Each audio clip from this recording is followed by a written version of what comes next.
Hey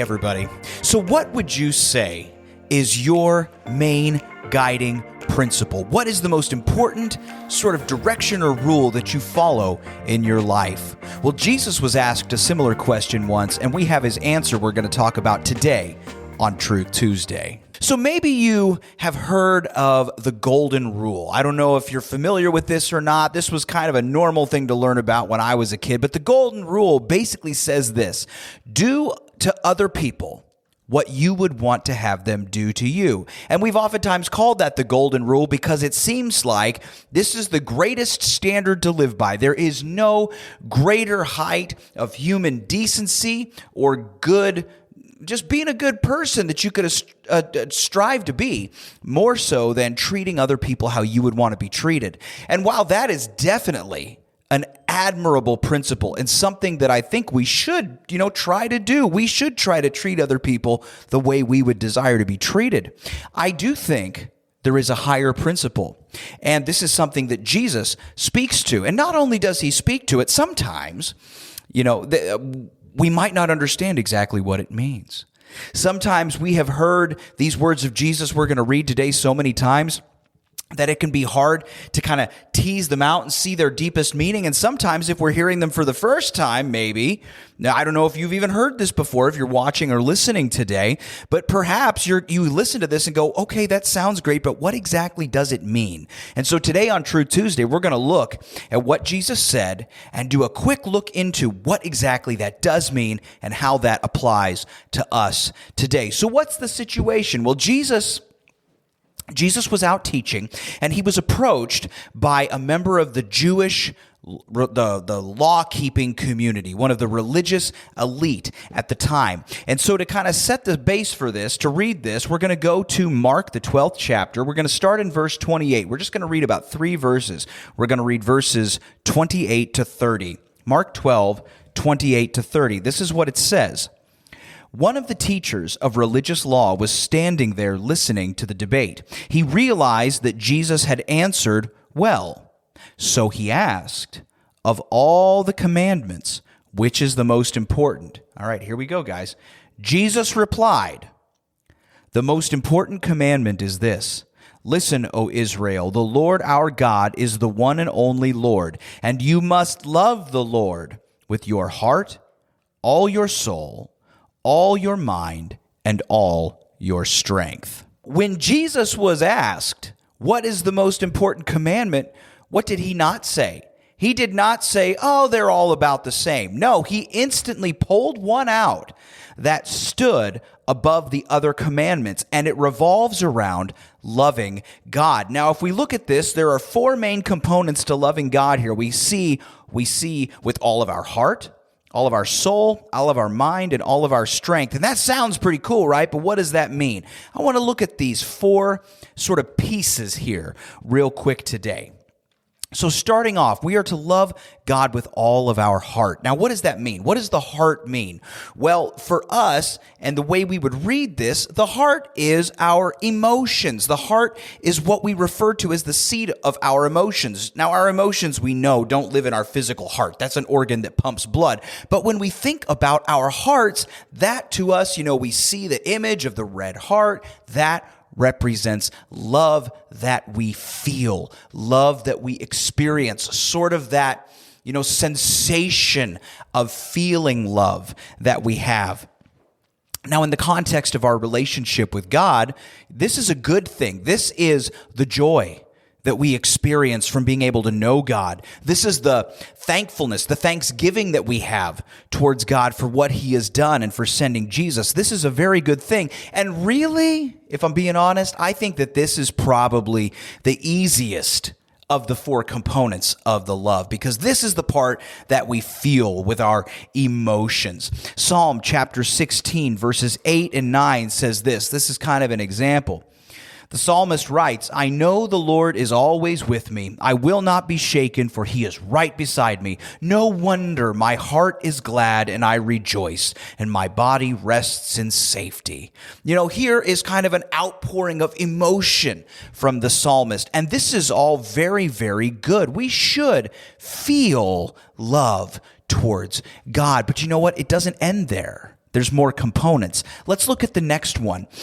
Jesus also recites that we should love God with all of our soul. Now, this one is a little bit more challenging. What does it mean to love God with our soul, right? I mean, when we think about what our souls are, it's kind of an abstract concept. It's something that's very internal. It's something that's very personal. It's also something that's very individual to each one of us. Now, there's different ways we can look at this, but what I would like to present to you today as a piece of us that is internal and individual, we have a word for this in our culture, in our society, and that is our identity.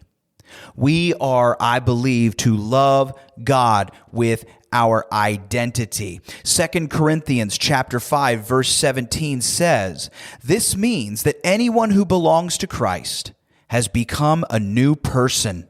The old life is gone. A new life has begun.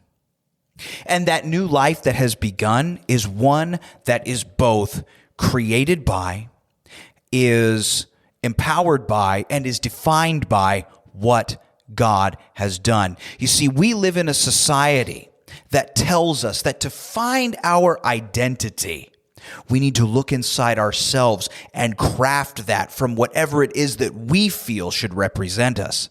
The scriptures, however, tell us that God is the ultimate crafter, implementer, and perfecter of our identity. And we are to love God not just with what we feel, but literally with who we are. The scriptures speak on this tremendously, and there's way more to unpack about that, and I'd encourage you to look into that. But we are to love God with who we are. The third component is with our mind. It's with our mind. Now, our mind, this might seem pretty straightforward, but as with everything, it's tricky in practice. Our mind is how we think, our thought process, and not only that, but our system of values and priorities. Our mind is a huge factor, and we're to love God with all of it. Romans chapter 12, verse 2 says this, don't copy the behavior and customs of this world, but let God transform you into a new person by changing the way that you think. Then you will learn to know God's will for you, which is good and pleasing and perfect. To love God with our minds means to begin to think like, to begin to prioritize like, and begin to have a system of values that reflect what God's are. We're literally trying to think and process and, deal with things on a day-to-day basis the way that God would and instructs us to in the scriptures. So to love God with our minds is literally to try to think like God thinks and to keep his priorities in our lives. The last component is strength. And I love that Jesus ends with the component of strength because, it's kind of epic, right? Strength. But what does that mean?